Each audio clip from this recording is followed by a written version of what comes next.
আসসালামু আলাইকুম। আমরা এখন যেখানে দাঁড়িয়ে আছি বগুড়ার কৈচর নামক জায়গা। এই রেল লাইনটা হলো সান্তাহার বগুড়া রেল লাইন। এই লাইন দিয়ে ঢাকা থেকে যে ট্রেনগুলো আসে সেগুলো রংপুর লালমনিরহাট যায়। সিরাজগঞ্জ হয়ে তারা পাবনা, তারপরে নাটোর জেলা হয়ে তারপর বগুড়ায় প্রবেশ করে। অথচ সিরাজগঞ্জ থেকে যদি বগুড়ার রেল লাইন যেটা বাস্তবায়ন হওয়ার কথা ছিল সেটা বাস্তবায়ন হলে 120 কিলোমিটার রাস্তা তারা সাশ্রয় করতে পারতো এবং যার ফলে কোটি কোটি টাকার জ্বালানি বেঁচে যেত। প্রায় 5-6 বছর আগে প্রকল্প স্টার্ট হয়েছে, লোকজন নিয়োগ হয়েছে, তারা বেতন পাচ্ছে।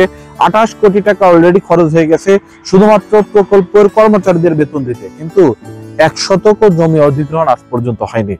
যারা উত্তরবঙ্গবাসী, যারা বগুড়াবাসী, তাদের প্রশ্ন যে বগুড়া সিরাজগঞ্জ রেল লাইন প্রকল্পটি কোথায়, এই প্রকল্পটি বাস্তবায়ন কবে হবে।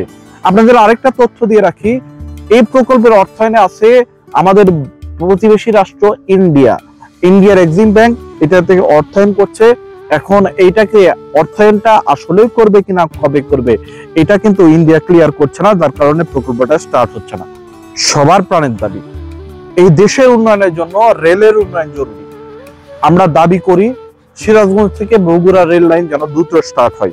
আর একটা এক্সট্রা তথ্য দিয়ে রাখি, অনেকে আমাকে প্রশ্ন করেন যে আমি কোন মাইক্রোফোনে ভিডিও রেকর্ড করি। এখন যে মাইক্রোফোনটা দেখতে পাচ্ছেন এটা বয়ার লিঙ্ক মাইক্রোফোন, খুব সহজেই আপনারা কিনতে পারবেন। আমি এইটা কিনছি সার্কিট সেন্টার বিডি নামে একটা পেজ থেকে। এই পেজের লিঙ্কটা আমি ডেসক্রিপশন বক্সে বা কমেন্টে দিয়ে দেবো, আপনারা ওখান থেকে দেখে নেবেন। ওরা কিন্তু খুব সুন্দর এবং অরিজিনাল গেজেট আপনাকে দেয়। ওদের সাথে যোগাযোগ করে আপনি যে কোনো জিনিস পারচেজ করতে পারবেন।